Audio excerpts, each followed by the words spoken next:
காங்கிரஸ் கட்சியின் மூத்த தலைவர் சோனியா காந்தி, பாஜக தலைவர் ஜே.பி. நட்டா, மத்திய இணையமைச்சர் எல். முருகன் இவங்கெல்லாம் மாநிலங்களவை தேர்தல்ல போட்டியின்றி தேர்வு செய்யப்பட்டிருக்காங்க.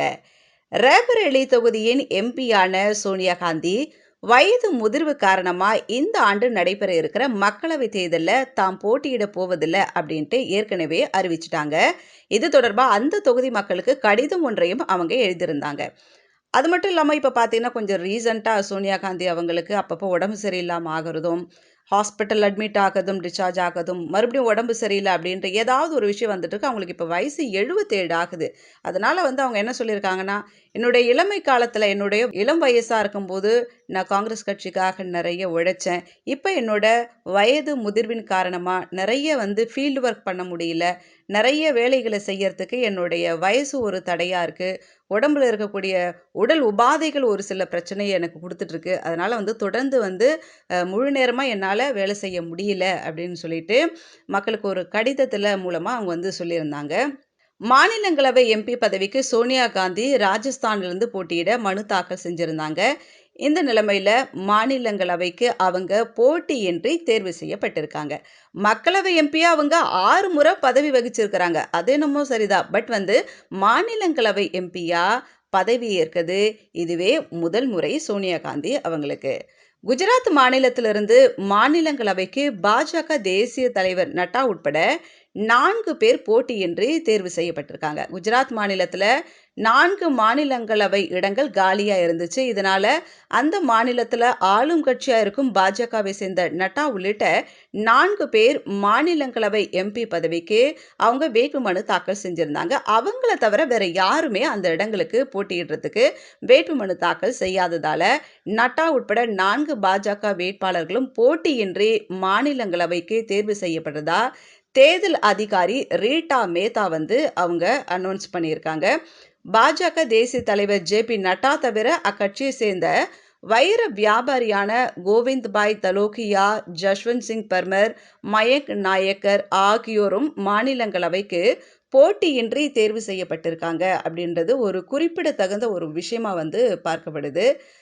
ஜெகத் பிரகாஷ் நட்டா இதுதான் ஜே.பி. நட்டாவுடைய முழு பெயரும் கூட. இவர் பாஜகவில் ஒரு முக்கியமான ஒரு பொறுப்பில் இருக்கக்கூடியவர்.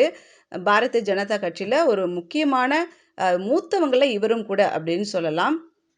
2014 நரேந்திர மோடியின் முதல் அமைச்சரவையில் சுகாதாரம் மற்றும் குடும்ப நல அமைச்சராகவும் இவர் இருந்தார். அது மட்டும் இல்லாமல் இமாச்சல பிரதேசத்திலிருந்து பாரதிய ஜனதா கட்சியின் சார்பாக இந்திய நாடாளுமன்ற மக்களவைக்கு தேர்ந்தெடுக்கப்பட்ட உறுப்பினரும் கூட இவர். ஸோ முக்கியத்துவம் வாய்ந்தவராக தான் ஜே.பி. நட்டா அவரோட கட்சியில் பார்க்கப்படுறாரு. அதனால் அவர் இந்த போஸ்டிங்க்கு வர்றது எங்களுக்கு சந்தோஷம் அப்படின்னு சொல்லியிருக்கிறாங்க. இதையும் தாண்டி பாருங்க, மத்திய பிரதேசத்திலிருந்து மாநிலங்களவைக்கு பாஜகவை சேர்ந்த அமைச்சர் எல். முருகன், மாயா நரோலியா, பன்சிலால் குர்ஜர் ஆகியோர் போட்டியின்றி தேர்வு செய்யப்பட்டிருக்கதா சொல்லியிருக்கிறாங்க. 15 மாநிலங்களை சேர்ந்த 56 மாநிலங்களவை உறுப்பினர்களின் பதவிக்காலம் சமீபத்தில் முடிஞ்சிச்சு. இதனால பார்த்தீங்கன்னா, காலியா இருக்கிற மாநிலங்களவை உறுப்பினர்களின் இடத்தை நிரப்புறதுக்காக தேர்தல் நடைபெற இருக்கு. அதுக்கு வேட்புமனு தாக்கலும் செய்யப்பட்டிருந்துச்சு.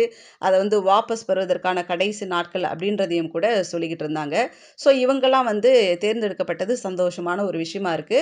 இன்னொரு ஒரு முக்கியமான விஷயம் பாருங்க, தமிழகத்தில் அதிமுக திமுகவிற்கு மாற்றாக பாஜகவை உருவாக்கணும்ட்டு தேசிய பாஜக தலைமை தீவிரமா ஒரு முயற்சி பண்ணிட்டு வந்துச்சு.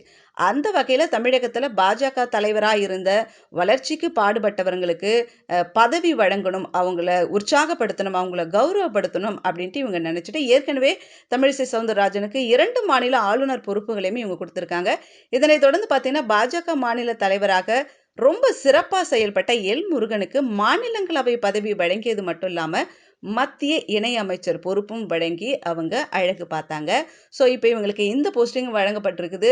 இந்த சூழ்நிலையில் தான் எல். முருகனின் பதவிக்காலம் முடிவடைகிறதால மறுபடியும் ராஜ்யசபா எம்பி பதவியை பாஜக தலைமை வந்து இவங்களுக்கு வழங்கியிருக்குது. இது தொடர்பா பாஜக தேசிய தலைமை வெளியிட்டிருக்க அறிக்கையில பார்த்தீங்கன்னா, இவங்கள செலக்ட் பண்றதுல எங்களுக்கு ரொம்ப சந்தோஷமா இருக்குது. பாஜகவுக்காக இவங்கலாம் உண்மையா உழைச்சவங்க. இவங்கள வந்து நேர்மையா இருந்தாங்க. இவங்கலாம் வந்து பாஜக வந்து இன்னும் உற்சாகப்படுத்தினவங்க. இவங்கள வந்து நாங்க செலக்ட் பண்ணது ரொம்ப சந்தோஷப்படுறோம் அப்படின்னு சொல்லியிருக்கிறாங்க. ஸோ வந்து ஜே.பி. நட்டா, எல். முருகன், சோனியா காந்தி இவங்களுக்கெல்லாம் வந்து எம்பி பதவி வழங்கப்பட்டிருக்குது. மற்ற அரசியல் கட்சியை சார்ந்தவர்களும், மற்ற அரசியல் விமர்சகர்களும் அவங்களுக்கு பாராட்டுகளையும், வாழ்த்துக்களையும் ஒரு புறம் சொல்லிட்டு வந்திருக்கிறாங்க. இவங்களுக்கு கொடுக்கப்பட்டிருக்கிற இந்த பதவியை இனிவரும் நாட்கள்ல இன்னும் சிறப்பாய் இவங்க செயல்படுத்துவாங்க. மக்கள் நலனை கருத்தில் கொண்டு, அதனால நல்ல நல்ல விஷயங்களை இவங்க செய்வாங்க. சுயநலம் இல்லாம கண்டிப்பா ஒரு நல்ல போக்கோட மக்களுக்காக உழைக்கணும், மக்களுக்காகவே நல்லது செய்யணும் அப்படின்ட்டு நினைப்பாங்கன்ட்டு நெறைய பேர் நம்புறாங்க. ஏன்னா வந்து இவங்க எல்லாருமே இப்ப செலக்ட் ஆனவங்க எல்லாருமே வந்து ஒரு அவங்களுடைய கட்சியில ரொம்ப மூத்தவங்களா இருந்தவங்க. ரொம்ப வந்து ஒரு சீனியரா இருந்தவங்க. சோனியா காந்தி அம்மாவா இருந்தாலும் சொல்ல தேவையில்ல. நட்டாவையும் சொல்ல தேவையில்ல. And L. முருகனையும் சொல்ல தேவையில்ல. அவங்க கட்சிகளுக்கு அரும்பாடுபட்டவங்க. கட்சியை இந்த அளவுக்கு வளர்த்தெடுக்கிறதுல இவங்களுக்கும் ஒரு கண்டிப்பான ஒரு பெரிய முக்கியத்துவம் இருக்கு. அதனால இவங்களுக்கெல்லாம் இப்படிப்பட்ட பதவி வழங்குறதுல சந்தோஷம் அப்படின்னு சொல்லியிருக்கிறாங்க. தொடர்ந்து இவங்களுடைய பதவியை துஷ்பிரயோகம் செய்யாம சிறப்பாக செயல்படுவாங்கன்ட்டு நாமளும் நம்பலாம்.